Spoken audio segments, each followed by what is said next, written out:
Hi, it's Anika from Living for Later.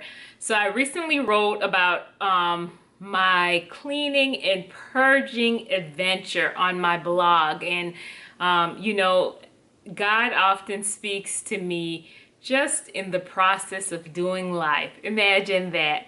As I've been cleaning and purging, the Lord has just really shown me just a lot of correlation between the natural and the spiritual. And I realized that, being purged is not a once and for all thing spiritually. Sometimes it's easy to say, you know what, God, you showed me something that was wrong with me last year. Let's not pull back the covers anymore. I'm good.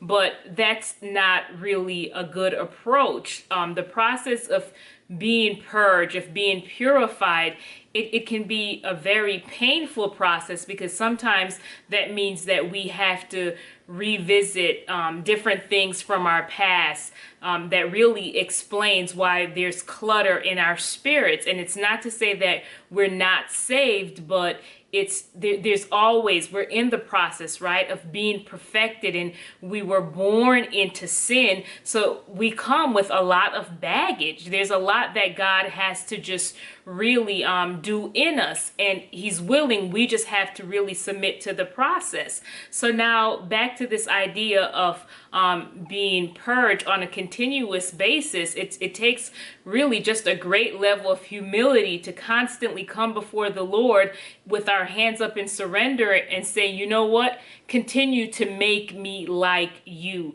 And no matter how painful this may be, let me focus on the end goal. I made mention in my blog post that I really started purging, and I began the process in my closet. And it's the same thing in the spiritual. The closet is that secret place, right? That place that we don't want anyone else to see. Those things that stay hidden. We can hide behind, all this, a lot of makeup and pretty clothing and, a smile. But when we look a little deeper into our closet, that secret place, there could be a lot of hurt and pain there that the Lord really wants to heal. And again, as we submit to the process, even if it's painful to allow the cleaning to happen, the end results are always worth it. I remember after I was done purging my closet and getting rid of a lot of old things, right?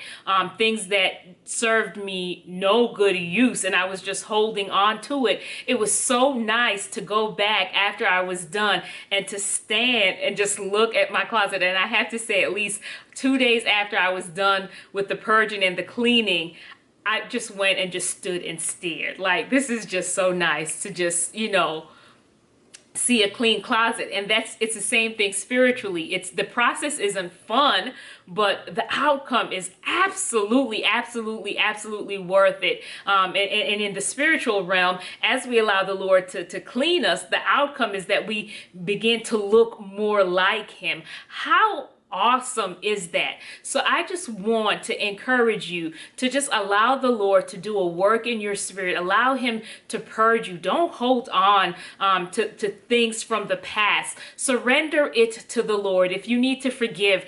If you need to cut off certain relationships, do that, right? If you need to stop listening to certain things, watching certain things, whatever it is that the Lord needs to do to purge and to remove clutter from your spirit, allow him to do that, because I'm telling you, the outcome is absolutely worth it. You be blessed.